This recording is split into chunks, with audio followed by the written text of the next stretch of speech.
सवाल में क्या है? प्रश्न वाली एक सी में है ना, इसमें परमेय और अपरमेय संख्या से संबंधित क्या है क्वेश्चन पूछा गया है 1 नंबर में, है कि नहीं? इस सभी में हमें क्या जांच करना है, कौन संख्या परमेय है या अपरमेय है। परमेय संख्या का परिभाषा क्या होता है? वह संख्या जो p बटा q के रूप में हो उसे हम क्या कहेंगे? परमेय संख्या। एक किताबी भाषा है ना। अपरमेय संख्या जो p बटा q के रूप में नहीं हो उसे हम अपरमेय संख्या कहते हैं। ये सब क्या है? किताबी भाषा है ना। लेकिन तुमको समझना क्या है, जिस पर से रूट हट जाएगा, जिसका वर्गमूल हो जाएगा, वो होगा परमेय संख्या। नहीं, अगर रूट के अंदर कोई भी संख्या है, अगर उसका वर्गमूल हो जाता है या वर्ग है ना, वर्गमूल क्या होता है? हो जाता है, तो वो क्या होगा? परमेय संख्या।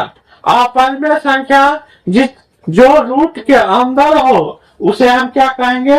अपरमेय संख्या। कहने के मतलब जिस संख्या पर से रूट नहीं हटता हो उसे हम क्या कहेंगे? चलो अब हम समझते हैं सवाल में दिए गए क्वेश्चन पर। कह रहा है क्या? एक में है रूट 15, एक संख्या है, तो रूट 15, तो 15 का वर्गमूल होगा? नहीं होगा। इसका भी अंदर में हम गुणनखंड करेंगे तो इसका गुणनखंड होगा रूट अंडर 5 गुने 3।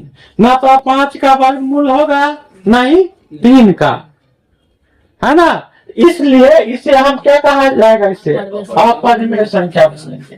क्या बोलेंगे? अपरमेय संख्या, है कि नहीं। अब सवाल नंबर 2 में है, तो सवाल नंबर 2 में है रूट 2 बटा में रूट 3 कौन संख्या है? नहीं, पूछ रहा है क्या ये कौन संख्या है। 2 नंबर में पूछ रहा है ये कौन संख्या है। तो यहाँ पर क्या है? रूट 2 बटा रूट 3 एक संख्या है, तो कौन संख्या होगा? देखो रूट 2 का वर्गमूल होगा, रूट 3 का वर्गमूल होगा, तो नहीं होगा। दोनों में से किसी का वर्गमूल नहीं होगा, तो ये क्या कहलाएगा? अपरमेय संख्या। यहाँ पर क्या होगा? डॉट की जगह भरा जाएगा, है ना। अब क्या है 3 नंबर में? सर है 1 बटा रूट 15 एक संख्या है, तो 15 का वर्गमूल नहीं होगा, तो ये क्या हो जाएगा? अपरमेय संख्या हो जाएगा।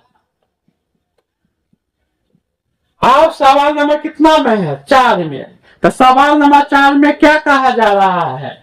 सवाल नंबर 4 में कहा जा रहा है रूट 5 रूट 8 बटा रूट 2। यहाँ पर हम इसको सॉल्व करेंगे, है ना। तो काटो, रूट के अंदर रूटे कटेगा ना, रूटे से तो 4 ना 2 चौका कितना होता है? पढ़ लिए साधारण रूप से, तो कट जाएगा, कितना हो जाएगा? ये हो जाएगा 5 रूट कितना 4, नहीं 2 चौका 8। तो अब 4 का वर्गमूल होगा, कितना होगा 4 का वर्गमूल? तो 5 गुने कितना होगा? तो कितना हो जाएगा? 10 आ गया ना। तो 10 क्या है? रूट में है कि बिना रूट में है? तो बिना रूट में है तो क्या होगा? ये परमेय संख्या होगा। तो क्या होगा? परमेय संख्या। क्या भरेंगे हम? परमेय संख्या। परमेय संख्या, है ना। अब सवाल नंबर कितना में है? 5 में। तो सवाल नंबर 5 में क्या कहा जा रहा है?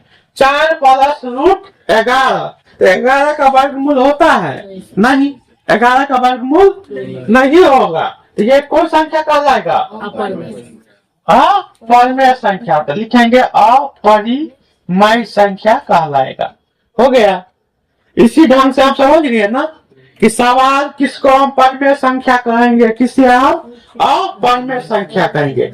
एक बात समझ लो, एक बात यहाँ पर ध्यान देने वाली है कि पूछेगा पाई का सिंबल दिया रहेगा तो ये क्या हो जाएगा? अपरमेय संख्या होगा। क्या होगा? अपरिमेय संख्या होगा। इसी पाई का मान होता है 22 बटा क्या 7। तो 22 बटा 7 क्या हो जाएगा, वर्णमय संख्या होगा, वर्णमय संख्या है समझ में। अगर पाई का सिंबल रहेगा तो अपर में और पाई का मान रहेगा 22 बटा 7 बड़ी में। वर्ग में। चलो